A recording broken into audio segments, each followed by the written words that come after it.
Hi ಎಲ್ಲ ನನ್ನ ಮುದ್ದು ಕುಟುಂಬದವರಿಗೆ ನಮಸ್ಕಾರ. ಏನಪ್ಪಾ ಅಂದ್ರೆ ಕಮೆಂಟ್ ಬಾಕ್ಸ್ ತೆಗೆದು ನೋಡಿದ್ರೆ ಸಾಕು, ಬರೀ ಎಲ್ಲ ಹೇರ್ ಬಗ್ಗೆನ ನಮ್ಗ ಕಮೆಂಟ್ಸ್ ಬಂದಿದ್ವು.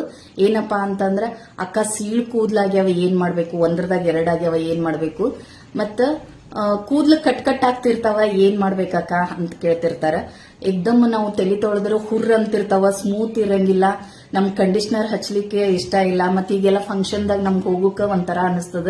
ಹೇರ್ ಸ್ಮೂತ್ ಆಗ್ಬೇಕು, ಪಾರ್ಲರ್ ಒಳಗ ಸ್ಪಾ ಮಾಡ್ತಾರಲ್ಲ ಅದೇ ರೀತಿ ಆಗ್ಬೇಕು. ಹಂಗೇನಾದ್ರೂ ಮನೆಗಿದ್ರೆ ಮನೆ ಮಧ್ಯೆ ಹೇಳ್ರಿ ಅಕ್ಕ ಅಂತ ಹೇಳಗತ್ತಿದ್ರು. ಚಿಂತೆ ಯಾಕೆ ಮಾಡ್ತೀರಿ, ಎಲ್ಲಾ ಮನಿ ಒಳಗ ಸಿಗುವಂತದ್ದು. ಕಡಿಮೆ ರೇಟು ಅಲ್ಲಿ ಪಾರ್ಲರ್ಗೆ ಹೋಗಿ ಅಷ್ಟು ದುಡ್ಡು ಕೊಡೋಕ್ಕಿಂತ ಮನಿ ಒಳಗೆ ಇರೋಂಥದನ್ನ ಯೂಸ್ ಮಾಡ್ಕೊಂಡು ಸೀಳ್ ಕೂದ್ಲನ್ನು ಕಡಿಮೆ ಮಾಡ್ಕೋಬಹುದು, ಕೂದ್ಲು ಕಟ್ ಆಗೋದನ್ನ ಕಡಿಮೆ ಮಾಡ್ಕೋಬಹುದು, ಕೂದ್ಲು ಚಲೋ ಬೆಳೀತದ. ಮತ್ ಇನ್ನೊಂದೇನಂತಂದ್ರೆ ಕೂದ್ಲು ಎಕ್ದಮ್ ಸ್ಮೂತ್ ಆಗ್ತದ.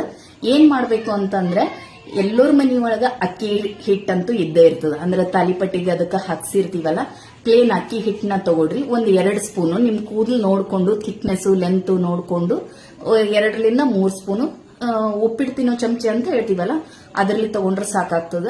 ಅದನ್ನ ತಗೊಂಡು ಒಂದು ಅರ್ಧ ಗ್ಲಾಸ್ ನೀರು ತಗೊಂಡು ಚಲೋತ್ನಾಗ ಮಿಕ್ಸ್ ಮಾಡ್ಕೊಂಡು ಒಂದು 10 ನಿಮಿಷ ಅದನ್ನ ಒಲಿ ಮೇಲೆ ಇಟ್ಟು ಸಣ್ಣ ಉರಿ ಒಳಗೆ ಗಂಜಿ ಮಾಡ್ಕೊಡ್ರಿ. ನೀಟಾಗಿ ಗಂಟಿಲ್ದನ ಗಂಜಿ ಮಾಡ್ಕೊಡ್ರಿ. ಅದನ್ನ ಇಳಿಸ್ಕೊಂಡು ಅದು ಆರ್ಬೇಕು, ಪೂರ ತಣ್ಣಗಾಗ್ಬೇಕು. ತಣ್ಣಗಾದ ನಂತರ ಅದ್ರ ಒಳಗ ಒಂದು ಎಗ್ನ ಒಡೆದ್ ಹಾಕ್ರಿ. ಎಲ್ಲೋ ಭಾಗನೂ ಹಾಕ್ರಿ, ವೈಟ್ ಭಾಗನೂ ಹಾಕ್ರಿ. ಒಬ್ಬೊಬ್ರು ಹೇಳ್ತಿರ್ತಾರೆ ಎಲ್ಲೋ ಭಾಗ ವಾಸನೆ ಬರ್ತದಕ್ಕ, ತಲೆ ಹೆಂಗ್ ಹಚ್ಕೋಬೇಕಂತೇಳಿ. ಇರೋದೇ ಎಲ್ಲೋ ಭಾಗ ಒಳಗ ನಮ್ಗ ಪ್ರೋಟೀನ್ ಜಾಸ್ತಿ ಇರ್ತದ, ಕೂದಲು ಚಲೋ ಬೆಳೀತದ, ಕಟ್ ಹೇರ್ ಆಗೋದು ಕಡಿಮೆ ಆಗ್ತದ. ಅದನ್ನ ಹಾಕಿ ಚಲೋತ್ನಾಗ ಮಿಕ್ಸ್ ಮಾಡ್ಬೇಕು.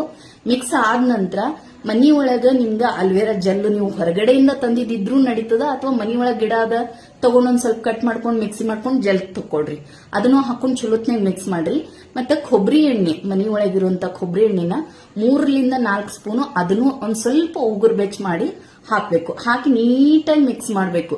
ಮಿಕ್ಸ್ ಮಾಡಿಕೊಂಡು ನೀವು ತಲೆ ಬುಡ ಹಿಡ್ಕೊಂಡು ತುದಿ ಕೂದಲುವರೆಗೂ ಹಚ್ಕೋಬೇಕು. ಹಚ್ಕೊಂಡು ನೀಟಾಗಿ ಇಷ್ಟಿಷ್ಟೇ ಕೂದಲು ತಗೊಂಡು ಹಚ್ಕೋಬೇಕು. ಪೂರ ಕೂದಲು ಕವರ್ ಮಾಡ್ಕೊಡ್ರಿ. ಮಾಡ್ಕೊಂಡು ಹಚ್ಕೊಂಡು 1 ತಾಸು ಹಂಗ ಬಿಡ್ರಿ. ಬಿಟ್ಟಾದ ನಂತರ ನಿಮಗೆ ಯಾವ ಶಾಂಪೂ ಬೇಕೋ ಆ ಶಾಂಪೂ ಹಾಕಿ ತಲೆನ ನೀಟಾಗಿ ವಾಶ್ ಮಾಡ್ಕೊಡ್ರಿ. ಹೇರ್ ವಾಶ್ ಆದ ನಂತರ ನೀಟಾಗಿ ಕೂದಲನ್ನ ಸ್ಮೂತ್ ಆಗಿ ಒರೆಸ್ಬೇಕು, ತಿಕ್ಕಬಾರ್ದು. ಇದು ನೋಡ್ರಿ, ಪಾರ್ಲರ್ಕ್ಕಿಂತ ಅವ್ರು ಮಾಡೋದಕ್ಕಿಂತ ಸ್ಮೂತ್ ಆಗ್ತಾವ ಕೂದಲು. ಸ್ಪಾ ನಿಮ್ ಕೂದಲು ಕಟ್ ಆಗೋದು ಕಡಿಮೆ ಆಗ್ತದ, ಕೂದಲು ಚಲೋ ಬೆಳೀತದ. ಯಾರಿಗೆ ಈ ಸಮಸ್ಯೆ ಅದ ಎಲ್ಲರೂ ಮಾಡಿ ನೋಡ್ರಿ. ದೇವ್ರು ಎಲ್ಲರಿಗೂ ಒಳ್ಳೇದು.